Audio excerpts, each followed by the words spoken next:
અમેરિકામાં સંકટ વચ્ચે પ્રવાસી ભારતીય દિવસ સંમેલનમાં પીએમ મોદી બોલ્યા, કહ્યું આપણું તંત્ર સૌથી જીવિત. ગુજરાતના પૂર્વ મુખ્યમંત્રી માધવસિંહ સોલંકીનું નિધન, દિગ્ગજોએ અર્પી શ્રદ્ધાંજલિ. આવતીકાલે કરાશે અંતિમ સંસ્કાર. રાજ્યમાં બર્ડ ફ્લૂના ભય વચ્ચે માંગરોળમાં 70 કાગડાઓના મોત, વન વિભાગે સેમ્પલ લઈ તપાસ શરૂ કરી.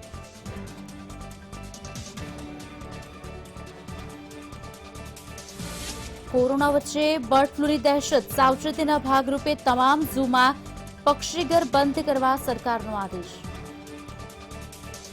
મહારાષ્ટ્રમાં ભંડારાની જિલ્લા હોસ્પિટલમાં આગથી 10 બાળકોના મોત, મુખ્યમંત્રી ઉદ્ધવ ઠાકરેએ આપ્યા તપાસના આદેશ.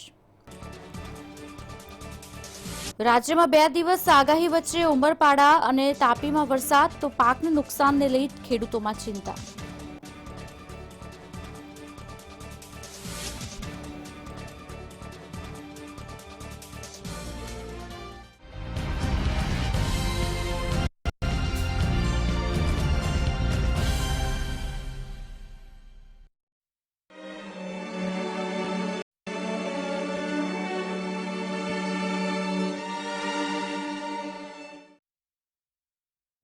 આપ જોઈ રહ્યા છો મંતવ્ય મધ્યાહન અને હું છું કુશાલી. સમાચારની શરૂઆત મહત્વના સમાચારથી કરીશું કે કોંગ્રેસના વરિષ્ઠ નેતા માધવસિંહ સોલંકીનું નિધન થયું છે. આપને જણાવી દઈએ, કોંગ્રેસના વરિષ્ઠ નેતા માધવસિંહનું નિધનના સમાચાર મળી રહ્યા છે. એક બાદ એક દિગ્ગજ નેતાઓ તેમને શ્રદ્ધાંજલિ અર્પણ કરી રહ્યા છે.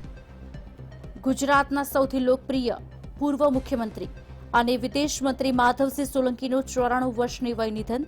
સીએમ રૂપાણીએ રાજ્યમાં 1 દિવસના શોકની જાહેરાત કરી. માધવસિંહ સોલંકીના નામે સૌથી વધુ બેઠક જીતવાનો રેકોર્ડ. ભૂતપૂર્વ વડાપ્રધાન ઇન્દિરા ગાંધીની સૌથી નજીક હતા તેઓ. મુખ્યમંત્રી રૂપાણીએ ટ્વીટ કરીને તેમને શ્રદ્ધાંજલિ પાઠવી છે અને માધવસિંહના દુઃખદ અવસાનથી શોકમગ્ન છું. ગુજરાતના જાહેર જીવનને તેમની ખોટ હંમેશા રહેશે. પરિવારજનોને સાંત્વના પણ પાઠવી છે. મુખ્યમંત્રી વિજય રૂપાણીએ કહ્યું છે કોંગ્રેસના વરિષ્ઠ નેતા માધવસિંહનું નિધન કોંગ્રેસને સૌથી મોટી ખોટ પડશે. ગુજરાતના ભૂતપૂર્વ મુખ્યમંત્રી માધવસિંહ સોલંકીનું નિધન થયું છે. કોંગ્રેસના પીઢ નેતા તેમજ ગુજરાતના પૂર્વ મુખ્યમંત્રી પણ રહી ચૂક્યા હતા. ગુજરાતમાં 1980ના દાયકામાં તેઓએ પોતાના ખામ થિયરી માટે જાણીતા હતા. 30 જુલાઈ 1927ના રોજ તેમનો જન્મ થયો હતો અને તેઓ ગુજરાત કોંગ્રેસ નેતા ભરતસિંહ સોલંકીના પિતા છે.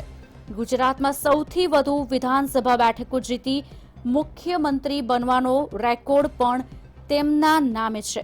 માધવસિંહ સોલંકી ગુજરાતના 7મા મુખ્યમંત્રી હતા. એક બાદ એક નેતાઓ તેમના દર્શનાર્થે પહોંચી રહ્યા છે. જો કે આવતીકાલે તેમના અંતિમ સંસ્કાર કરવામાં આવશે. ગુજરાતના પૂર્વ મુખ્યમંત્રી અને અમારા સૌના વડીલ માર્ગદર્શક અને પરિવારના મોભી આદરણીય માધવસિંહજી આજે આપણી વચ્ચેથી વિદાય લીધી છે. એમના જવાથી જાહેર જીવનનું એક એવું વ્યક્તિત્વ આપણે ગુમાવ્યું છે કે જેણે રાજનેતાને બદલે લોકનેતા તરીકે લોકોના દિલમાં સ્થાન પ્રાપ્ત કર્યું હતું. મુરબ્બી શ્રી માધવસિંહભાઈના નિધનથી માત્ર કોંગ્રેસને નહીં પરંતુ સમગ્ર ગુજરાતને જાહેર જીવનને ન પૂરાય એવી ખોટ પડી છે. હું ઊંડા દુઃખની લાગણી સાથે મારી શ્રદ્ધાંજલિ અર્પણ કરું છું.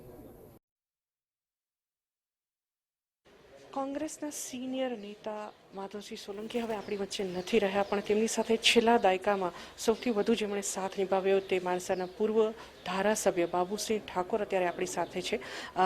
બાબુ કાકા, સૌથી મોટી ખોટ અત્યારે પડી છે તેમના જવાથી. કઈ રીતે તેમના સાથેના સંસ્મરણો તમે વાગોળો છો? પૂજ્ય બાપુજી માધવસિંહ સોલંકી સાહેબ, એમની ખોટ સમગ્ર ગુજરાત અને દેશના શાસનકાળમાં એ સત્તા સ્થાને રહ્યા છે અને પ્રજા ઉપયોગી કાર્યો કરવામાં, લોકના હૃદયમાં સ્થાન પામવામાં, જે નિર્ણયો લેવા એમના તરફથી એમને લીધા વિચારોના કારણે, એ વિચારોના કારણે કરેલા નિર્ણયોમાં પ્રજાને ખૂબ ઉપયોગી સુખાકારી માટે થયા છે. અનેક નિર્ણયો એમને લીધા છે, એ જગ જાહેર છે. પણ અહીં અમે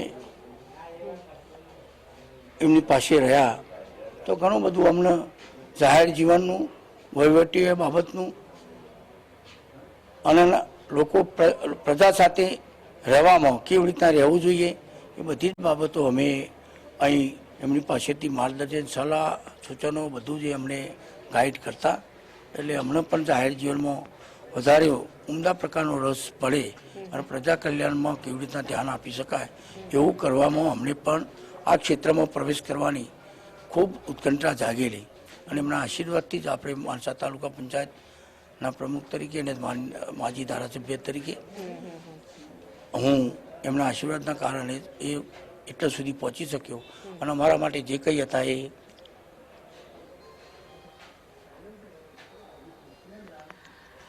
બાબુકાકા લાગણીશીલ થયા છે માધવસિંહજીની યાદમાં.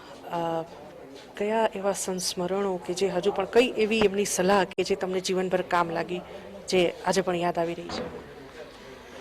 એમની સલાહ, પ્રજા સાથે સારો નાતો રાખવો, વાત કરવાનું, એને ઉપયોગી થવાનું, એના કામમાં ધ્યાન આપવાનું, આ બધી બાબતો એમની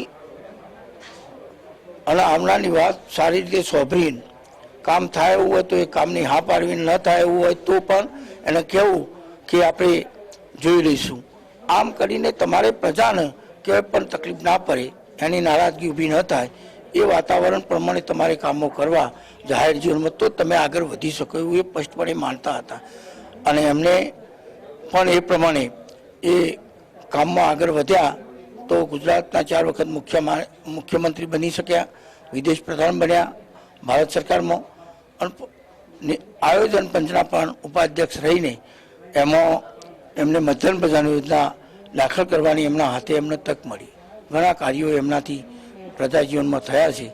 એ આપણે સૌ એ કાર્યોને આવા ગુજરાત અને દેશની પ્રજા વાગો રહે એવું આપણે માનીએ, એ જ આપણા માટે બરાબર છે. તો આ હતા બાબુસિંહ ઠાકોર, જેમનું કહેવું છે કે જે રીતે માધવસિંહ સોલંકીના માર્ગદર્શનથી સતત તેમની કારકિર્દી ઘડવામાં પણ માધવસિંહનો એક અમૂલ્ય ફાળો છે. તેમના માર્ગદર્શન હેઠળ તેઓ ધારાસભ્ય પદ સુધી પહોંચ્યા અને તમામ કોંગ્રેસ આખી જ્યારે તેમના માર્ગદર્શન હેઠળ સૌથી વધુ બેઠકો મેળવવામાં સફળ થઈ છે. પણ હવે જ્યારે માધવસિંહ આપણી વચ્ચે નથી ત્યારે તેમની ખોટ કોંગ્રેસ માટે પૂરવી પણ અશક્ય છે. કેમેરામેન શાયર શર્મા સાથે સોનલ નડગટ, મંતવ્ય ન્યૂઝ, ગાંધીનગર. તો સ્વર્ગસ્થ માધવસિંહના સન્માનમાં રાજ્યમાં આજે એક દિવસનો શોક પાળવામાં આવશે, સીએમ વિજય રૂપાણી કહ્યું છે. મુખ્યમંત્રી વિજય રૂપાણીએ ગુજરાત રાજ્યના પૂર્વ મુખ્યમંત્રી માધવસિંહ સોલંકીના દુઃખદ અવસાન અંગે ઘેરા શોકની લાગણી વ્યક્ત કરીને શ્રદ્ધાંજલિ પણ પાઠવી છે. તેમણે રાજ્યમાં સ્વર્ગસ્થ માધવસિંહ સોલંકીના સન્માનમાં એક દિવસનો શોક પાળવાની જાહેરાત કરી છે. સ્વર્ગસ્થ માધવસિંહ સોલંકીના અંતિમ સંસ્કાર સંપૂર્ણ રાજકીય સન્માન સાથે કરવાનો નિર્ણય પણ મુખ્યમંત્રીએ કર્યો છે. સાથે જ તેમના આજના જેટલા પણ કાર્યક્રમો છે મહીસાગર જિલ્લાના તમામ સીએમ વિજય રૂપાણીએ રદ કર્યા છે.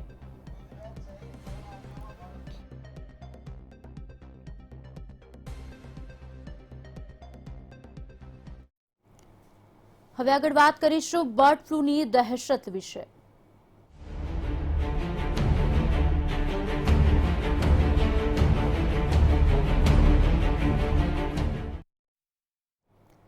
તો અત્યાર સુધી 6 રાજ્યમાં બર્ડ ફ્લૂની પુષ્ટિ કરવામાં આવી છે. આપને જણાવી દઈએ, ગુજરાત સહિત 6 રાજ્યમાં બર્ડ ફ્લૂની પુષ્ટિ કરવામાં આવી છે. કેન્દ્ર સરકાર તરફથી સત્તાવાર રીતે પુષ્ટિ કરવામાં આવી છે.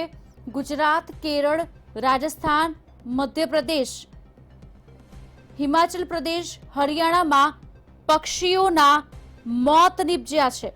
ગુજરાતમાં બર્ડ ફ્લૂની પણ હાજરી જોવા મળી છે. આપને જણાવી દઈએ સમાચાર, બર્ડ ફ્લૂની દહેશત ધીરે ધીરે વધી રહ્યો છે. ગુજરાતમાં પણ બર્ડ ફ્લૂના કિસ્સાઓ સામે આવી રહ્યા છે. માણાવદરના બાટવામાં ટીટોડીનો બર્ડ ફ્લૂ હતો, ત્યારે હવે વધુ એક સમાચાર. હિમાચલ પ્રદેશ હરિયાણામાં પક્ષીઓના મોત સામે આવ્યા છે. એક બાદ એક સમાચાર મળી રહ્યા છે જે આપણા સુધી અમે પહોંચાડી રહ્યા છે. એક તરફ કોરોના કાળ છે, તેમાં બીજી તરફ બર્ડ ફ્લૂની દહેશતથી તંત્ર પણ એલર્ટ જોવા મળી રહ્યું છે. પ્રાણી સંગ્રહાલયના જે તમામ પક્ષી ઘરો છે તે તાકેદારીના ભાગરૂપે બંધ કરવામાં આવ્યા છે. ગુજરાત સહિત 6 રાજ્યમાં બર્ડ ફ્લૂની દહેશતના સમાચાર, જેમાં બર્ડ ફ્લૂ મળી આવ્યો છે. હિમાચલ પ્રદેશ હરિયાણામાં પણ પક્ષીઓના એક બાદ એક ટપોટપ મોત થઈ રહ્યા છે અને ગુજરાતમાં પણ બર્ડ ફ્લૂની હાજરી જોવા મળી છે. સમાચાર: પક્ષી અભયારણ્યો પણ મુલાકાતીઓ માટે બંધ કરવામાં આવ્યા છે. અસરગ્રસ્ત રાજ્યોમાં કેન્દ્રીયની જે ટીમ છે તે પણ દોડાવવામાં આવી છે. હિમાચલ હરિયાણામાં પણ સઘન તપાસ શરૂ કરવામાં આવી છે. હિમાચલ પ્રદેશ હરિયાણામાં પક્ષીઓના મોતના સમાચાર. બર્ડ ફ્લૂને લઈને રાજ્યમાં ચીફ વાઇલ્ડ લાઇફ વોર્ડને રાજ્યના તમામ પક્ષી અભયારણ્ય અને પ્રાણી સંગ્રહાલયોમાં પક્ષીઓના વિભાગમાં મુલાકાતીઓનો પ્રવેશ બંધ કરવા માટે આદેશ પણ આપ્યો છે. જેના અનુસંધાને અત્યારે હાલ આપને જણાવી દઈએ કે પ્રદ્યુમન પાર્ક પ્રાણી સંગ્રહાલયનું પક્ષીઘર પણ બંધ કરવામાં આવ્યું છે. બર્ડ ફ્લૂના સામેના અટકાયતી પગલા રૂપે બંધ કરવામાં આવ્યું છે. ત્યારે બીજી તરફ જૂનાગઢના સક્કરબાગ ઝૂમાં પણ તાકીદની અસરથી પક્ષીઓ વિભાગના મુલાકાતીઓનો પ્રવેશ પણ બંધ કરવામાં આવ્યો છે. બર્ડ ફ્લૂને લઈને સમગ્ર દેશની અંદર દહેશત છે. ગુજરાત પણ એલર્ટ મોડમાં છે અને ગુજરાતના તમામ પ્રાણી સંગ્રહાલયો છે તેના પક્ષી ઘરોને બંધ કરવાનો આદેશ અપાયો છે. રાજકોટનું પ્રાણી સંગ્રહાલયનું પક્ષી ઘર છે તે પણ બંધ કરી દેવાયું છે અને આપણી સાથે ઝૂ સુપ્રિન્ટેન્ડન્ટ હિરપરા સાહેબ છે. સ્વાગત છે આપનું મંતવ્ય ન્યૂઝમાં. કયા પ્રકારની અહીંયા તૈયારીઓ છે, શું પગલાં લેવાયા છે? બર્ડ ફ્લૂ જે છે એને આપણે એવિયન ઇન્ફ્લુએન્ઝા તરીકે પણ ઓળખાય છે. આ રોગ જે છે એ એક પ્રકારનો વાયરલ ડિસીઝ જે છે અને આ રોગ જે છે વાઇલ્ડ બર્ડ્સમાંથી ડોમેસ્ટિક બર્ડ્સની અંદર સ્પ્રેડ થાય છે. વાઇલ્ડ બર્ડ્સમાંથી કેપ્ટિવ બર્ડ્સમાં પણ સ્પ્રેડ થતો હોય છે અને બર્ડ્સમાંથી મનુષ્યમાં અને એક મનુષ્યમાંથી બીજા મનુષ્યમાં પણ આ રોગ ફેલાતો હોય છે. એટલે ખૂબ જ આ રોગ જે છે એ ગંભીર પ્રકારનો રોગ જે છે.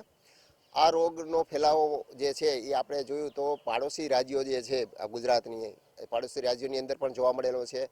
એને જે આપણા ગુજરાતની અંદર પ્રાણી સંગ્રહાલયના જે પક્ષીઓ જે છે એમાં અને મનુષ્યોમાં ન ફેલાય તેના તકેદારીના ભાગરૂપે અગ્ર મુખ્ય વન સંરક્ષક શ્રી ગુજરાત રાજ્ય વન વિભાગના જે હેડ છે એમના દ્વારા ખાસ એક પરિપત્ર બહાર પાડવામાં આવેલો જે છે.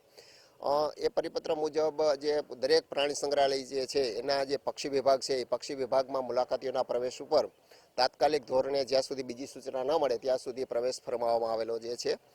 આ રોગના જે લક્ષણોની વાત કરું તો આ રોગ એક કોમન ફ્લૂ પ્રકારના જે ચિહ્નો છે એ ચિહ્નો જોવા મળે છે.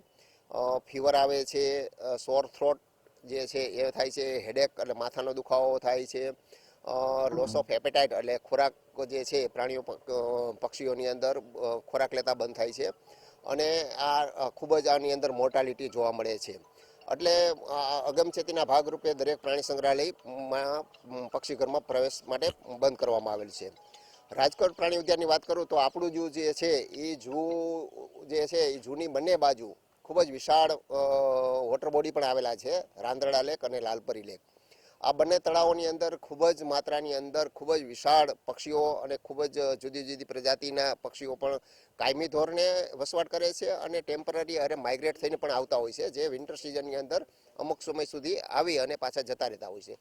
આ જે માઇગ્રેટરી બર્ડ્સ જે છે એ કેરિયર તરીકે બર્ડ ફ્લૂના કેરિયર તરીકે રોલ ભજવતા હોય છે. એટલે આપણા ઝૂ દ્વારા બંને તળાવોની અંદર ડેઇલી સવાર સાંજ બંને તળાવના કાંઠે પણ એક ખાસ વોચ રાખવામાં આવે છે. કોઈ પ્રાણીઓ કોઈ પક્ષીઓનું મૃતદેહ કે કોઈ એવા પ્રકારના કોઈ ચિહ્નો જોવા મળે છે કે નહીં તે માટેની પણ એક તકેદારી રાખવામાં આવે છે.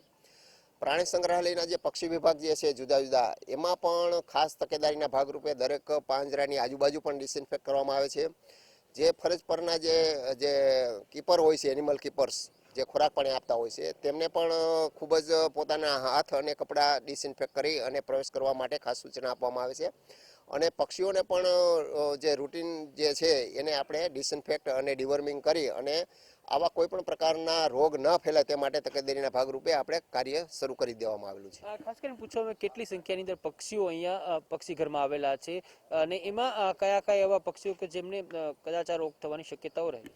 આપણે રાજકોટ ઝૂની અંદર વાત કરું તો 53થી વધારે પ્રાણીઓ પક્ષીઓની પ્રજાતિઓ માટે મુલાકાતીઓ માટે પ્રદર્શિત કરવામાં આવેલ છે. પક્ષીઓની ખાલી વાત કરું તો 24 પ્રજાતિના 230થી પણ વધારે પક્ષીઓ જે છે એ અલગ અલગ વિભાગની અંદર આપણે ખાસ મોડર્ન જે કહી શકાય કે એવા પાંજરાઓ બનાવવામાં આવેલ છે અને આ પાંજરાઓની આપણે ખાસ તકેદારી એ રાખવામાં આવેલી છે કે એક પ્રજાતિના પક્ષીઓના પાંજરાઓ પૂરું થાય તેની વચ્ચે ખાસ પ્રકારનું આપણે કોરિડોર રાખવામાં આવેલું છે, જે કરીને સ્પેસ રાખવામાં આવેલ છે જંગલ સ્વરૂપે, જેથી કરીને કોઈ પણ પક્ષીઓ એક પ્રજાતિના પક્ષીઓ બીજી પ્રજાતિના પક્ષીઓથી ડાયરેક્ટ કોન્ટેક્ટમાં ના આવે તેની ખાસ તકેદારી રાખવામાં આવેલી છે. એટલે જેને કહી શકાય કે પ્રાણીઓ અને પક્ષીઓની અંદર આ એક જે આપણે જે થીમ છે એ ખૂબ જ આવા સમયની અંદર આપણને ઉપયોગી થતી હોય છે. ખાસ કરીને આપણે ત્યાં કોઈ પક્ષીમાં લક્ષણ જોવા મળ્યા છે રાજકોટ ઝૂ અથવા તો બીજે ક્યાંય પણ? પ્રાણી સંગ્રહાલયના જે તમામ પ્રાણીઓ પક્ષીઓ અટાણે ખૂબ જ સરસ મજાના તંદુરસ્ત છે અને આવા કોઈ પણ પ્રકારના લક્ષણો અત્યારે ઝૂમાં જોવા મળેલ નથી. અને આજુબાજુ જે વોટર બોડીની વાત કરી તો તેમાં પણ ક્યારેય પણ અત્યારે આવા પક્ષીઓમાં કોઈ મોર્ટાલિટી કે કોઈ બીમારીના ચિહ્નો જોવા મળેલા નથી. આ હતા ઝૂ સુપ્રિન્ટેન્ડન્ટ હિરપરા. તેમનું કહેવું છે કે રાજકોટ પ્રાણી સંગ્રહાલયનું પક્ષીઘર છે તે સુરક્ષિત છે અને તેની અંદર રહેલા તમામ પક્ષીઓ પણ સુરક્ષિત છે. તકેદારીના તમામ પગલાં લેવાયા છે એટલે બર્ડ ફ્લૂને લઈને તંત્ર એલર્ટ ઉપર છે. કેમેરામેન રવિ ચાવડા સાથે મયુર સોની, મંતવ્ય ન્યૂઝ, રાજકોટ.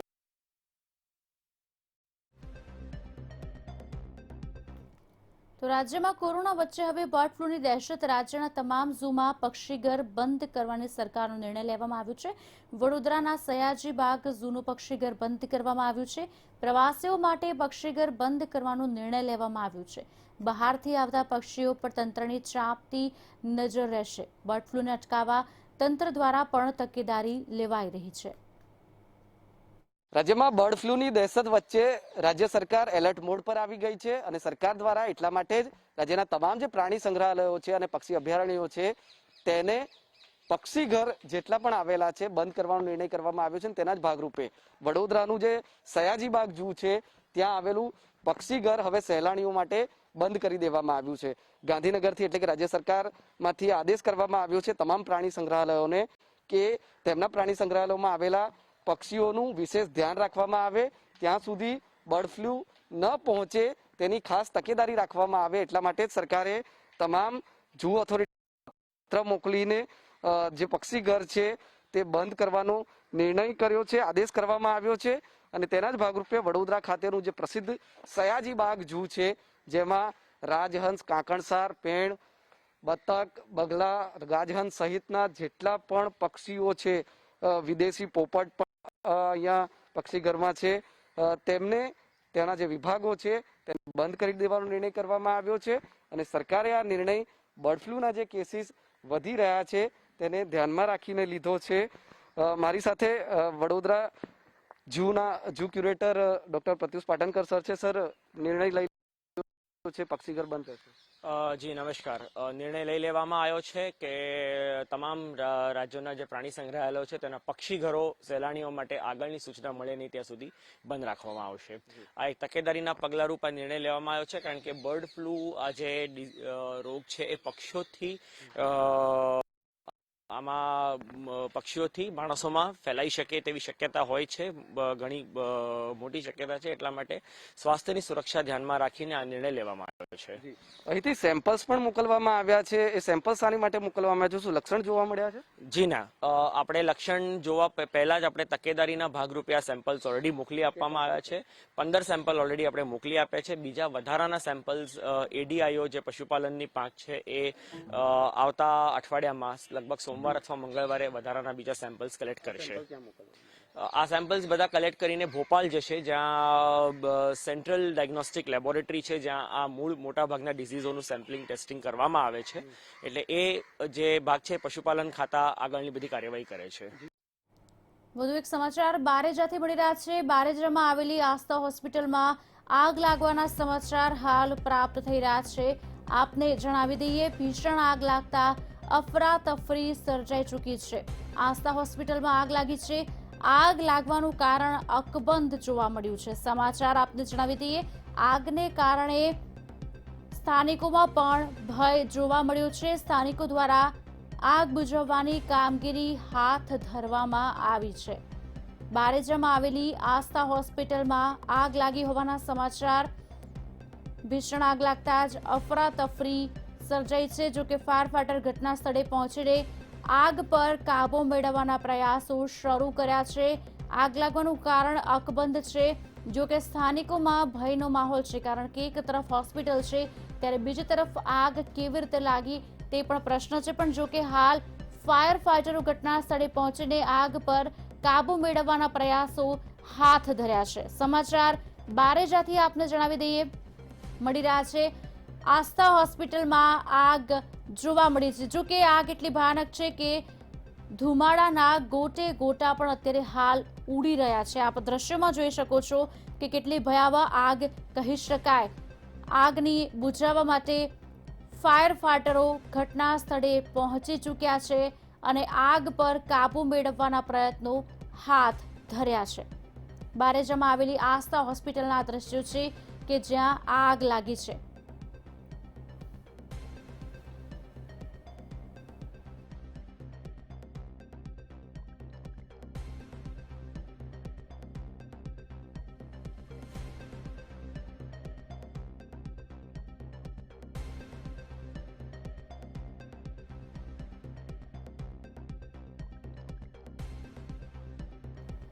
તો બારેજામાં આવેલી આસ્થા હોસ્પિટલમાં આગના દ્રશ્યો સર્જાયા છે।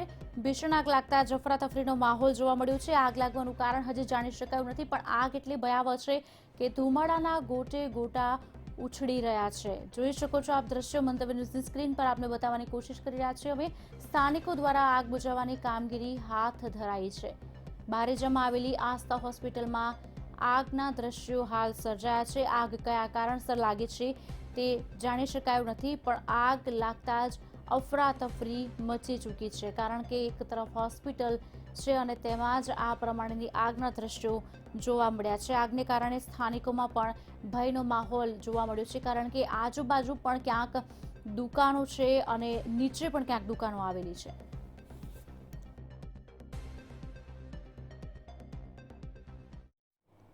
શિયાળા દરમિયાન સોમનાથ ત્રિવેણી સંગમ સૂત્રાપાડાના ધામડેજ લોઢવા બંધારા પર મોટા પ્રમાણમાં વિદેશી પક્ષીઓ મહેમાન બને છે। ત્યારે બર્ડ ફ્લૂની દહેશતના પગલે ગીર સોમનાથના વન વિભાગ દ્વારા પેટ્રોલિંગ સઘન બનાવાયું છે। ઉપરાંત સોમનાથ ત્રિવેણી ઘાટ પર પક્ષીઓને ગાંઠિયા ખવડાવવા પર પણ પ્રતિબંધ લગાવવામાં આવ્યો છે।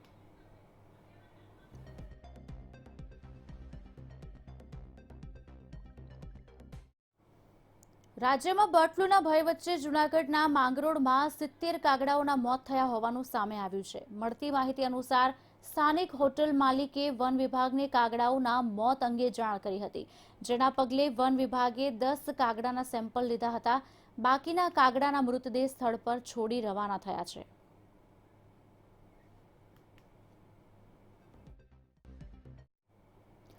દમણમાં દેશના 4 રાજ્યોમાંથી આવતા મરઘા અને અન્ય પોલ્ટ્રીના વાહન પર પ્રતિબંધ મૂકવામાં આવ્યો છે। હિમાચલ પ્રદેશ, કેરળ, મધ્યપ્રદેશ અને રાજસ્થાનથી આવતા મરઘી તથા તેના બચ્ચા અને અન્ય પક્ષીઓના વેચાણ પર પ્રતિબંધ કરવામાં આવ્યો છે, જેને લઈને કર્મીઓ દ્વારા પણ સઘન ચેકિંગ હાથ ધરવામાં આવ્યું છે।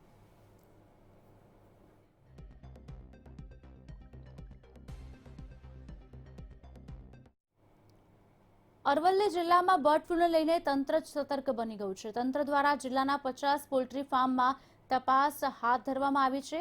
32 પોલ્ટ્રી ફાર્મમાં 3.21 લાખ મરઘા છે। બર્ડ ફ્લૂ મામલે 20 ટીમ અને 65 કર્મચારીઓનું સર્વેલન્સ કરવામાં આવ્યું। બર્ડ ફ્લૂને લઈને કલેક્ટરે નોંધણી વગર મરઘા કેન્દ્રમાં તપાસના આદેશ આપ્યા છે, તેમજ પશુપાલન વિભાગ દ્વારા ગાઈડલાઈન પાલન કરાવવાના આદેશ પણ આપી દેવામાં આવ્યા છે।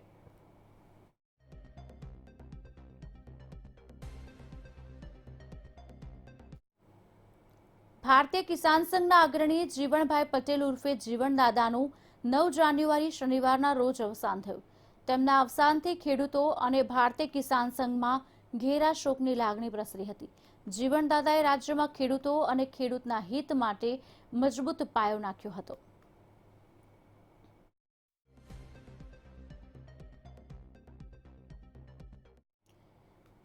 તો ભુજમાં હમીરસર તળાવ પાસે આવેલી બાપુની પ્રતિમાનો અંગૂઠો ખંડિત થઈ જતા પ્લાસ્ટિક ટેપ મારફતે ચોંટાડવામાં આવ્યો છે, જ્યારે લાકડી પાસે તો અંગૂઠો જ ગાયબ છે.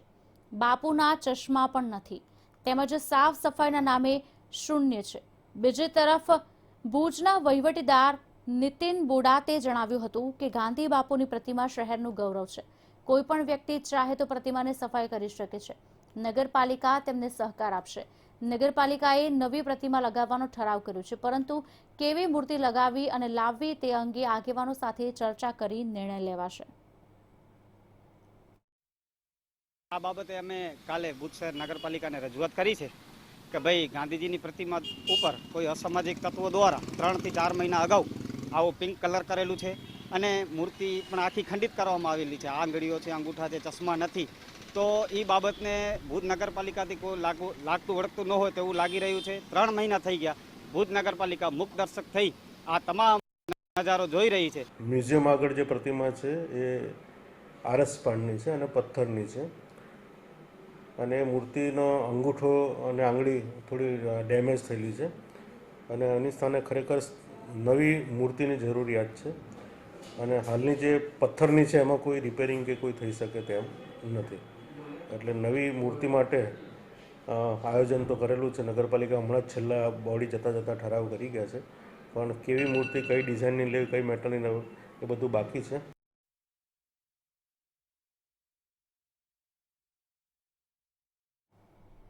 તો મંતવ્ય મધ્યાહનમાં અત્યારે બસ આટલું જ. રજા આપશો.